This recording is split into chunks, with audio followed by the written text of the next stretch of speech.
नमस्कार दोस्तों, आज हम सब इस वीडियो में देखेंगे कि पिछले वर्ष दिसंबर में जो सीटेट की परीक्षा हुआ था उसमें सीडीपी के प्रश्न कैसे आए थे। तो हम आज उन्हीं प्रश्नों को देखेंगे। तो चलिए शुरू करते हैं। तो हमारे सामने जो हमारा पहला प्रश्न वो है कि भाषा के अर्जन एवं विकास के लिए सर्वाधिक संवेदनशील अवधि कौन सी है। The most critical period of acquisition and development of language is. तो हमारे सामने चार ऑप्शन है। पहला है जन्म पूर्व अवधि, दूसरा प्रारंभिक बाल्यावस्था, तीसरा मध्य बाल्यावस्था तथा किशोरा बाल्यावस्था। आप समझ सकते हैं कि किशोरा बाल्यावस्था में हमारे भाषा का विकास उतना अधिक नहीं होता है क्योंकि वह हो चुका होता है, तथा जन्म पूर्व अवधि में भी नहीं होता है क्योंकि वह जन्म से पहले की है। उन सारी चीज़ों में हम कुछ भी नहीं सीखते हैं।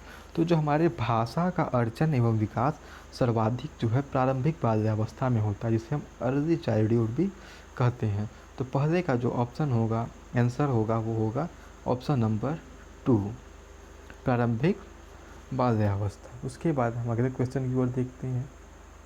तो निम्नलिखित में से कौन सी लॉरेंस कॉल्सबर्ग के प्रस्ताविक नैतिक विकास की एक अवस्था है।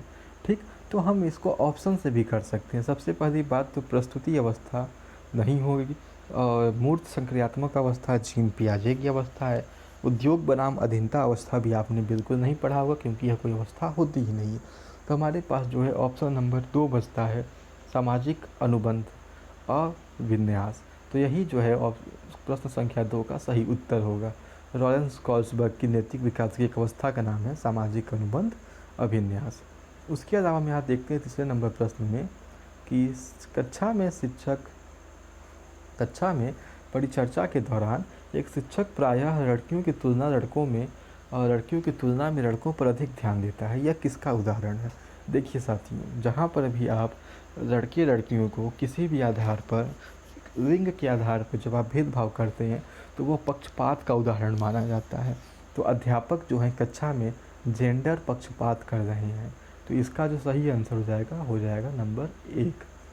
उसके बाद हम अगले प्रश्न की ओर बढ़ते हैं। तो बच्चों में जेंडर रूढ़िवादिता एवं जेंडर भूमिका अनुरूपता को कम करने के लिए निम्नलिखित में से कौन सी पद्धति प्रभावशाली है। इस प्रश्न में सीधा से पूछा गया है कि बच्चों के अंदर जेंडर के प्रति जागरूकता कैसे बढ़ाई जाए कि वो जेंडर बेसिस पर किसी के साथ भी भेदभाव ना करें। पहली चीज़ इसमें दिया हुआ है कि जेंडर पक्षपात के बारे में परिचर्चा। दूसरा, जेंडर विशिष्ट भूमिकाओं को महत्व देना। देखिए यहाँ पर विशिष्ट बात आ गई, मतलब यहाँ जेंडर को विशेष ध्यान दिया गया, तो ये ऑप्शन अपने आप गलत हो जाएगा। तीसरा है जेंडर पृथक। यहाँ फिर पृथक करने की बात आती है। इसका अर्थ है कि जेंडर के आधार पर हम जो है चीज़ों को बांटेंगे, तो ये भी ऑप्शन गलत हो जाएगा। जेंडर पृथक बैठने की अवस्था, यहाँ पे पृथक की बात हो गई, इसका अर्थ है ये ऑप्शन भी गलत होगा। तो हमारा चौथा का जो सही आंसर हो जाएगा वो ऑप्शन नंबर 1 हो जाएगा। मूव टू नेक्स्ट क्वेश्चन कि निम्नलिखित में से किस मनोवैज्ञानिक ने बच्चों को ज्ञान के सक्रिय जिज्ञासु के रूप में देखते हुए उनके चिंतन पर सामाजिक एवं सांस्कृतिक विषय वस्तुओं के प्रभाव को महत्व दिया हुआ है। आपके ऑप्शन है वाटसन, वाइगोट्स्की, पियाजे, लॉरेंस कॉल्सबर्ग। तो इसका जो सही ऑप्शन हो जाएगा वो ऑप्शन नंबर 2 हो जाएगा, क्योंकि वाइगोट्स्की जो है बच्चों के सामाजिक एवं संस्कृति विषय पर विशेष ध्यान देते हैं। वहीं जीन पियाजे जो हैं वंशागत चीज़ों पर विशेष इशारा इंगित करते हैं। हमारा 6वां क्वेश्चन है, जिक्सॉ पहेली को हल करते समय 5 वर्ष की नजमा स्वयं से कहती है नीला टुकड़ा कहाँ है। नहीं, यह वाला नहीं, गाढ़े रंग वाला, जिससे यह जूता पूरा बन जाएगा। तो जो लड़की है नजमा, वो खुद से बात कर रही है। तो इस प्रकार की वार्ता को वाइगोट्स्की किस तरह संबोधित करते हैं। तो इस तरह की वार्ता को जो वाइगोट्स्की हैं वो व्यक्तिगत वार्ता, प्राइवेट स्पीच के रूप में जानते हैं। तो 6वां का भी ऑप्शन हो जाएगा 1। जोर से बोलना नहीं होगा क्योंकि वो बच्ची खुद से बात कर रही है। पाड़ में ढांचा कब होता है, जब बच्ची कुछ गलती करती तथा उसे बाहर से कोई सहायता प्रदान करता तथा आत्मकेंद्रित वार्ता भी नहीं होगा। तो 7वें क्वेश्चन की ओर बढ़ते हैं कि बच्चों को संकेत देना तथा आवश्यकता पड़ने पर सहयोग प्रदान करना निम्नलिखित में से किसका उदाहरण है। तो जी बिल्कुल, ये जो है पाड़ ढांचा या स्कैफोल्डिंग का उदाहरण है।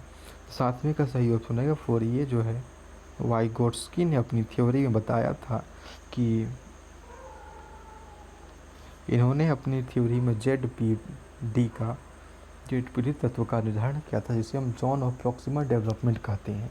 इन्होंने बताया था कि एक समय पे आने के बाद बच्चों को बाहरी मदद की ज़रूरत पड़ती है, तो उसी बाहरी मदद को इन्होंने पाड़ या ढांचा या स्कैफोल्डिंग नाम से उसे जो है बताया, तो इसे स्कैफोल्डिंग भी कहते हैं। यहाँ ऑप्शन में दिया होगा ऑप्शन नंबर 4 स्कैफोल्डिंग।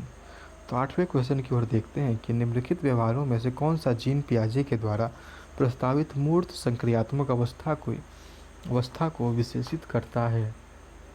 तो इस प्रश्न का जो है सही उत्तर हो ऑप्शन नंबर 2 होगा, जो संरक्षण तथा कक्षा समावेशन है। अगले प्रश्न की ओर बढ़ते हैं कि बच्चों के संज्ञानात्मक विकास के संदर्भ में निम्नलिखित में से कौन से पियाजे की संरचना है। आपने स्कीमा के बारे में पढ़ा होगा, स्कीमा को पॉकेट ऑफ नॉलेज भी कहते हैं। तो जीन पियाजे के अनुसार जो है संज्ञानात्मक विकास के संदर्भ में बच्चों की संरचना क्या कहलाती है, स्कीमा कहलाती है। इसे जो है हम सब पॉकेट ऑफ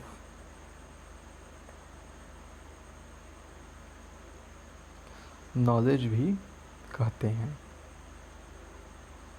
ठीक साथियों, हम आज के अपने अंतिम क्वेश्चन की ओर बढ़ते हैं कि आकलन का प्राथमिक उद्देश्य क्या होना चाहिए।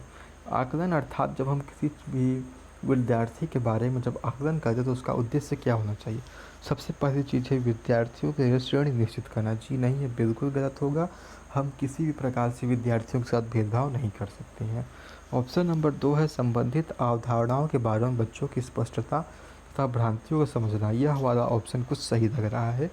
अगले ऑप्शन को देखते हैं कि विद्यार्थियों के प्राप्तांकों के आधार पर उनको नामांकित करना। तो जी नहीं, ये ऑप्शन बिल्कुल गलत हो जाएगा।